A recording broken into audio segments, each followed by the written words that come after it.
Friends, welcome to our YouTube channel ಹಾಗಣ್ಣೆ ಕಥೆಗಳು. I hope ಎಲ್ಲ ಚೆನ್ನಾಗಿದ್ದೀರಾ ಅಂದ್ಕೊಂಡಿದ್ದೀನಿ. ಇವತ್ತು ನಮ್ಮ ಚಾನಲ್ನಲ್ಲಿ ಎಲ್ರಿಗೂ ಆಲ್ ಟೈಮ್ ಫೇವ್ರೆಟ್ ಸ್ವೀಟ್ ಮತ್ತು ಬಾಯಲ್ಲಿಟ್ಟರೆ ಬೆಣ್ಣೆ ಥರ ಕರ್ಗೋಗೋ ಅಂತ ಕ್ಯಾರೆಟ್ ಹಲ್ವಾ ಮಾಡೋದಿಗೆ ನಿಮಗೆ ತೋರಿಸ್ಕೊಡೋಕೆ ಬಂದಿದ್ದೀನಿ. ಇದನ್ನು ನೀವು ಯಾವುದೇ ಹಬ್ಬ ಇರಲಿ ಅಥವಾ ಸ್ಪೆಷಲ್ ಒಕೇಶನ್ ಇರಲಿ ಈ ರೀತಿ ಹಲ್ವಾ ಮಾಡಿದರೆ ಎಲ್ಲರೂ ಇಷ್ಟಪಟ್ಟು ತಿಂತಾರೆ. ಬನ್ನಿ, ಇದನ್ನು ತಡ ಮಾಡದೆ ಸ್ಟಾರ್ಟ್ ಮಾಡೋಣ. ನಾನು 5ರಿಂದ 6 ಜನಕ್ಕಾಗುವಷ್ಟು ಅಳತೆಯಲ್ಲಿ ನಿಮ್ಗೆ ಇದನ್ನ ತೋರಿಸ್ಕೊಡ್ತಾ ಇದ್ದೀನಿ. ಇದಕ್ಕೆ ಮಾಡಲು ಬೇಕಾಗುವ ಸಾಮಗ್ರಿಗಳು: ಕ್ಯಾರೆಟ್ 1 kg, ಹಾಲು 3 ಕಪ್, ಸಕ್ಕರೆ 3/4 ಕಪ್, ಗೋಡಂಬಿ 10, ದ್ರಾಕ್ಷಿ 10, ತುಪ್ಪ ಅರ್ಧ ಕಪ್, ಏಲಕ್ಕಿ ಪುಡಿ 2 ಟೀ ಸ್ಪೂನ್. ಇದನ್ನು ಮಾಡೋಕ್ಕೂ ಮುಂಚೆ ಕ್ಯಾರೆಟ್ನ ತುರಿದು ಸಪ್ರೇಟ್ ಇಟ್ಟಿಟ್ಕೊಂಡಿರಬೇಕು. ನಂತರ ಪ್ಯಾನ್ನ ಬಿಸಿ ಮಾಡಿ ಪ್ಯಾನ್ನಲ್ಲಿ ತುಪ್ಪನ ಹಾಕಿ ದ್ರಾಕ್ಷಿ ಮತ್ತು ಗೋಡಂಬಿನ ಹುರ್ಕೊಂಡು ಅದು ಗೋಲ್ಡ್ ಕಲರ್ ಬಂದಿದೆ ಅಂದಮೇಲೆ ಅದನ್ನು ತೆಗೆದು ಸಪ್ರೇಟ್ ಇಟ್ಕೋಬೇಕು. ನಂತರ ಅದೇ ಪ್ಯಾನ್ಗೆ ತುರಿದಿಟ್ಕೊಂಡಿರೋ ಕ್ಯಾರೆಟ್ನ ಹಾಕಿ 5 ಮಿನಿಟ್ಸ್ ಮಿಕ್ಸ್ ಮಾಡಬೇಕು.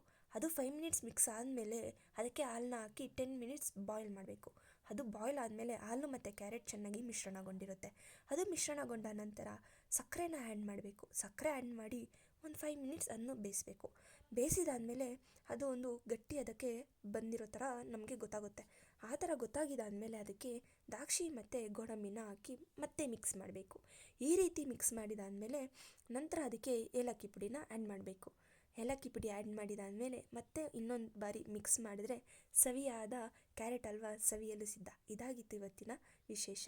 ನಿಮಗಿಷ್ಟ ಆಗಿದರೆ ನಮ್ಮ ಚಾನಲ್ನ ಲೈಕ್ ಮಾಡಿ, ಶೇರ್ ಮಾಡಿ, ಸಬ್ಸ್ಕ್ರೈಬ್ ಮಾಡ್ಕೊಳ್ಳಿ. Thank you.